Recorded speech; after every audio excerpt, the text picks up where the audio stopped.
अक्टूबर को हरदा में एक घटना हुई। एक सनातन वर्ग की एक नव युवती ने ट्रेन के सामने कूदकर आत्महत्या कर ली। इसी घटना को लेकर 24 घंटे तक पुलिस ने युवती के मोबाइल में जो सुसाइड नोट था उसे सार्वजनिक नहीं किया। मृतक युवती के परिजनों को उनके संज्ञान में नहीं लाया। बाद में मृतक युवती के परिजनों के जब संज्ञान में ये बात आई तो उन्होंने समाज के लोगों को कहा, हिंदू समाज के जो जागरूक नागरिक हैं उनको कहा, जिस पर लेकर सर्व समाज ने हरदा के स्थानीय घंटाघर चौक पर बड़ा मंदिर के सामने टेंट लगाकर और धरना प्रदर्शन किया और युवती को न्याय दिलाने के लिए आरोपी जिसने 1,65,000 रुपये युवती से पहले ही ले लिए थे और पैसा लेने के लिए लगातार युवती पर दबाव बना रहा था, उसी घटना को लेकर युवती ने आत्महत्या जैसे कदम उठाए और उसने ट्रेन के सामने कूदकर अपनी यह लीला समाप्त कर ली। कल पूरे दिन हरदा में बंद रहा, पिन साइलेंट रहा। किसी भी समाज, किसी भी वर्ग ने अपनी दुकानें नहीं खोली। इवन ये कि कोई भी समाज जिसने कि इस घटना को लेकर अपना पूरा की पूरा कारोबार बंद रखा। मुस्लिम समाज हो या हिंदी बंद करना, मुस्लिम समाज ने भी अपनी दुकानें, अपने कारोबार बंद रखे और इस तरह से हरदा में पूरी तरह इस घटना को लेकर लोगों में रोष छाया रहा। आज प्रशासन ने सुबह मुंह अंधेरे आरोपी के घर का जो अतिरिक्त अतिक्रमण था उसे बुलडोजर से ध्वस्त किया। इस प्रकार से सभी बातें आंदोलनकारियों की प्रशासन ने मानी और कुछ बातों को समय रहते पूरा किया गया और कुछ बातों को लेकर आश्वासन दिया गया, जिसको लेकर आज प्रजापति समाज के सीनियर एडवोकेट प्रकाश टांक से हमने चर्चा की और उन्होंने आंदोलन समाप्ति की घोषणा की। हरदा को सन 1933 में राष्ट्रपिता महात्मा गांधी ने इसी महीने में 8 अक्टूबर को हृदय नगर का जो खिताब दिया था, आज भी हरदा नगर के नागरिकों ने, बुद्धिजीवी वर्ग ने इसे संभाल कर रखा है। इतना बड़ा आंदोलन शांतिपूर्ण समाप्त हुआ। हरदा के सभी नागरिकों का, सभी व्यापारियों का अग्निचक्र लाइव न्यूज चैनल की ओर से साधुवाद, धन्यवाद। जय हिंद, जय भारत।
ये अतिरिक्त निर्माण की शिकायत प्राप्त हुई थी और उसके अंतर्गत ही नगर पालिका द्वारा एक रूटीन कार्रवाई की गई, जिसमें अतिरिक्त निर्माण था वो आज हटाया गया है। सर मकान किसका था? मकान एक नफीसा बी के नाम पे था, एक और ये कि यूनुस के नाम पर था, जिनका ये होटला और ये थोड़ा सा बाहर था। इनको हमने रूटीन कार्रवाई के अंतर्गत हटाया है। सर कितना फीट था? ये लगभग 3 फीट तो हमने नीचे होटला हटाया है और ऊपर जो छज्जा था करीब 1 फीट वो भी हटाया है हमने। जय श्री राम भाई, चल रहे 2 मिनट। हमारी बहन पीड़िता द्वारा आत्महत्या की गई थी, उसके विरोध में समस्त हिंदू समाज, समस्त व्यापारी, सभी लोगों ने सहयोग किया। पूरा हरदा नगर बंद करा, तन मन धन से हमारे साथ रहे। इसलिए सभी हिंदू समाज के साथियों को, पूरे व्यापारियों को एवं भारत देश का चौथा स्तंभ मीडिया बंधुओं का, पत्रकार बंधुओं का, सभी का हृदय की गहराइयों से बहुत बहुत धन्यवाद। आपका साथ सहयोग हमेशा हिंदू समाज को ऐसे ही मिलता रहे और हमेशा हिंदू समाज की आवाज़ आपने उठाई और उठाते रहें। इसके लिए आप सभी का बहुत बहुत धन्यवाद, बहुत बहुत आभार। जय हिंद, जय भारत, जय श्री राम। जय श्री राम। हमारी बहन जिसके द्वारा एक गलत कदम उठाया गया था, कुछ लोगों के अनावश्यक और दुष्कर्मियों के द्वारा उसे पीड़ित किया गया था। उसे किसी की मदद न मिलने के कारण, सहारा न मिलने के कारण उसने आत्महत्या की। आत्महत्या के विरोध में सर्व हिंदू समाज के अंदर जन आक्रोश था। उस जन आक्रोश को लेते हुए सर्व समाज ने, सभी समाज के सभी लोगों ने और व्यापारी वर्ग ने, जिनके अंदर भरपूर आक्रोश होते हुए बिना किसी से बोले, बिना किसी को बताए, अपने मन से, अपनी स्वीकृति से इस आंदोलन को उनने स्वीकृति प्रदान की। और उन्होंने कहा जब तक ये आंदोलन चलेगा, जब तक हम हमारे प्रतिष्ठान और सभी बंद रखेंगे। व्यापारी वर्ग, स्कूल वर्ग, सभी समाज के अध्यक्षों ने, कार समाज, अन्य सभी समाजों ने कैंडल मार्च निकाल के अलग विभिन्न प्रकार से सहयोग प्रदान करा। भोजन की व्यवस्था की, किसी ने टेंट की व्यवस्था की और सभी ने रात भर जाग के और रात में वहीं सो के, और कभी आंदोलन और हमारी मांगे नहीं पूरी की गई तो इसको उग्र आंदोलन करेंगे। हम यहीं धरने पे बैठेंगे, भूख हड़ताल करेंगे। हम हमारी जानों की, प्राणों की आहुति देकर उस बहन को इंसाफ दिलाएंगे। तो मैं सभी लोगों को धन्यवाद करता हूँ हृदय से वो मन से। भारत माता की जय। का परिचय? मेरा सुनील सिंह राजपूत, करणी सेना परिवार जिला अध्यक्ष।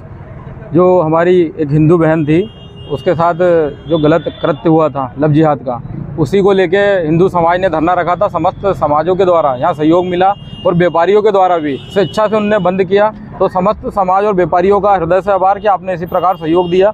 और न्याय जो हमारे जो 10-12 बिंदु थे वो पूरे प्रशासन ने पूरे किए। प्रशासन का भी आभार, सभी का आभार। जय श्री राम। जय श्री राम।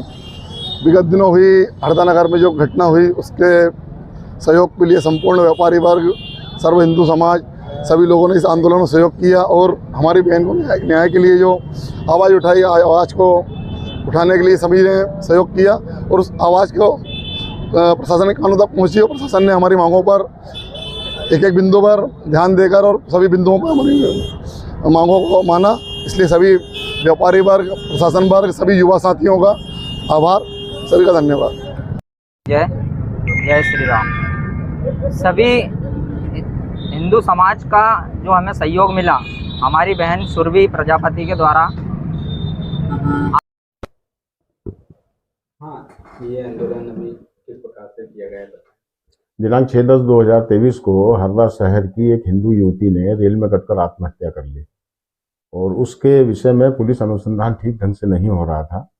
उस संबंध में फिर सभी हरदा के सर्व हिंदू समाज की एक बैठक आयोजित की गई और सर्व हिंदू समाज की बैठक में तय किया गया और उसके तहत धरना किया गया और हरदा बंद का कार्यक्रम किया गया।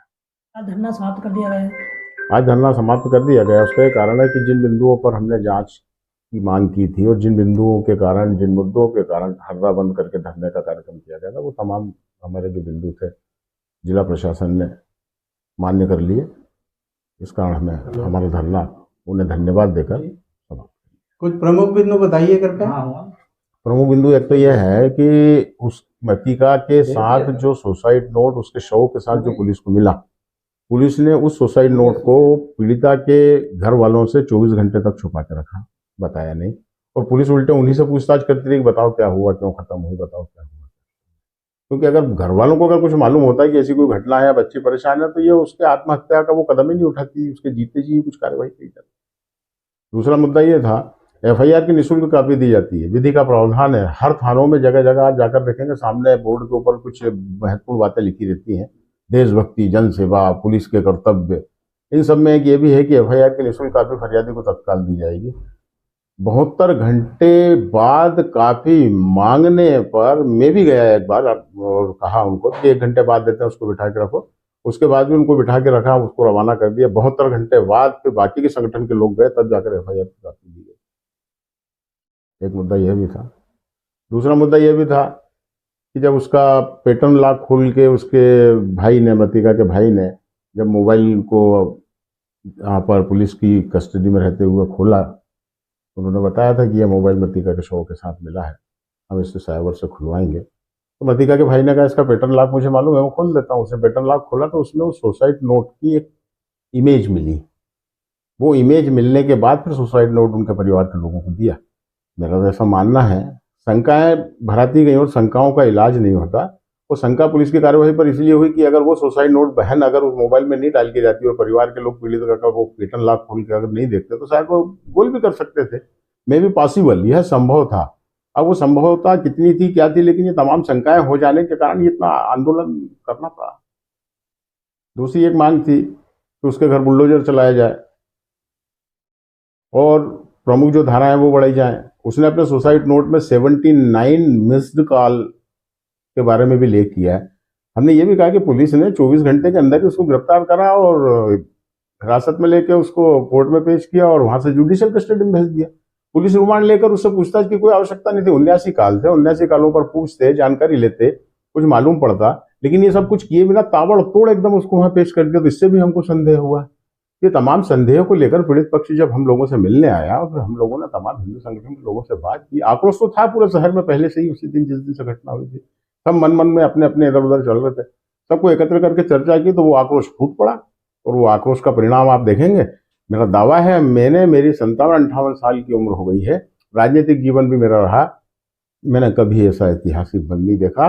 लोगों की टिप्पणियां आई हैं कि कोरोना काल में भी ऐसा बंद नहीं रहा था। लॉकडाउन के समय अंदर दूर दराज कॉलोनियों के अंदर की छोटी छोटी दुकानें भी बंद थी। कल एक उदाहरण भी देखने में आया कि हरदा में शायद 2 गमी हो गई है, उनको मृत्यु अंतिम संस्कार के लिए वो सामान लेना था, वो किराना दुकान तक नहीं खुली। फिर हम लोगों ने हमारे सहयोगियों को भेजकर दुकान खुलवाकर उनको सामान दिलवाया। तो हरदा के सभी लोगों के लिए मैं कृतज्ञता व्यक्त करता हूं और बड़ा उनका आभार व्यक्त करता हूं। तमाम व्यापारी एसोसिएशन, तमाम संगठन, तमाम हिंदू संगठन और हरदा की जनता, युवा, भाई बहन, सभी का आभार व्यक्त करता हूं कि उन्होंने इस आंदोलन को सफल बनाया।